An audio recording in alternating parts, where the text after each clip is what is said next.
Welcome to week 3 of month 3, where we'll be doing some reflection, journaling, and rebuilding trust. Today's topic is when the body speaks and the mind doubts. In the first video of this week, we focused on learning the body's language. We talked about sensation as information, about contraction, expansion, and neutrality, about noticing patterns over time instead of chasing single moments. In this second video, we're going to work with something just as important and often more challenging. What happens after the body communicates? Because for many people, the problem isn't that the body doesn't speak. It's that the mind doesn't trust what it hears. So this video is about doubt, about resistance, about the quiet ways we dismiss, question, or override bodily information, even after we've learned how to notice it. Let's begin by naming something clearly. If you notice yourself thinking, this can't be right, I don't have time for this doesn't make sense, or I should be able to push through. That does not mean that embodiment isn't working. It means you've encountered a conflict between two intelligence systems, the cognitive system and the somatic system. And for most people, the cognitive system has been in charge for a very long time. So of course it resists sharing authority. That resistance is not sabotage, it's familiarity protecting itself. Now let's pause. As you listen, notice if any defensiveness, skepticism, or irritation arises. That reaction is not a problem, it's information. Now let's talk about why the mind often distrusts the body. The mind values logic, consistency, predictability, justification. The body, on the other hand, values timing, capacity, sustainability, and truth in the moment. Those values don't always line up. So when the body says this is too much, the mind often responds with, but it shouldn't be. When the body says I'm tired, the mind says, but we're not done. So journaling this week is not just about tracking sensation. It's about noticing how you respond to what the body says. Let's begin journaling. You can pause the video if you'd like to write after the prompt is given. Our first prompt is this.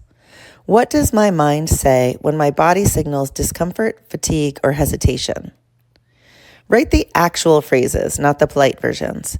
So examples might include, you're being dramatic. This is inconvenient. Now is not the time. Just push through it. There's no judgment here. This is pattern recognition. Now pause. I'd like to reflect on where those responses came from, because most internal dismissals were learned externally first.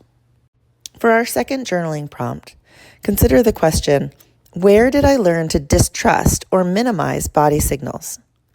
This could connect to family expectations, performance environments, cultural messages, or early responsibility.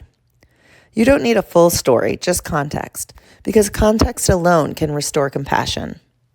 Now let's talk about something subtle but important. Many people don't actually mistrust their body. They mistrust the consequences of listening to it. If I listen, I might have to slow down. If I listen, I might disappoint someone. If I listen, I might have to change something. So the mind steps in to maintain stability. Let's reflect on that. The next prompt I'd like you to consider is, what do I fear would happen if I trusted my body fully? Be honest and write freely. Common fears include I'd lose momentum, I'd fall behind, I'd let people down, I wouldn't know who I am anymore. These fears are not irrational. They're protective, but protection can outlive necessity. Now let's pause again. Notice your body as you write about fear. Where do you feel it? Because that sensation matters. Now let's think about override, because this is where trust erodes quietly. Override does not look dramatic. It looks like ignoring a signal and moving on, noticing discomfort and minimizing it, promising yourself you'll listen later. Override can often feel responsible, but it teaches the body you are not reliable. And when trust breaks, communication weakens. That's not punishment, it's learning. So part of rebuilding trust is repair, and repair begins with acknowledgement. Let's journal that. Where have I overridden my body recently, even in small ways? Write gently. This is not a confession, it's an inventory. Now, add a second line. What might my body have been trying to tell me in those moments? You don't need certainty. Guessing is allowed. Curiosity counts. Now let's introduce something important. Trust does not require perfect listening. It only requires consistency, just like any relationship. If you only listen when it's convenient, trust weakens. If you listen imperfectly but regularly, trust grows. So embodiment is not about obedience, it's about reliability. Let's reflect on that. For our next journaling prompt, I'd like you to consider, what would reliable listening look like for me without dramatic change?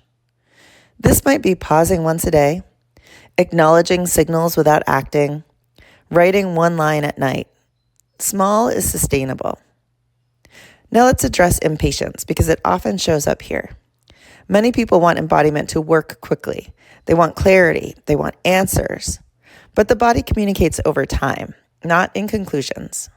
So impatience is often the mind trying to regain control. Now let's reflect. When I feel impatient with this process, what am I afraid won't happen fast enough? That fear matters. Now let's close with a daily reflection practice specifically designed to repair trust. At the end of the day, write one signal my body offered, how I responded, and one sentence acknowledging that signal, even if I didn't act on it. An example could be, I noticed fatigue, I kept going, I acknowledged that my body was asking for rest. That acknowledgement alone is repair, and repair restores communication. As we close, I want to leave you with this reassurance. Your body has not stopped trusting you. It has adapted to how you listen. And adaptation can change. Trust is not rebuilt through perfection. It's rebuilt through showing up again and again without judgment. Next week, we will begin practicing realignment, letting bodily information inform choice in grounded, livable ways. But for now, this week is about relationship, listening, acknowledging, repairing. That is how embodiment becomes real, and that is how trust returns.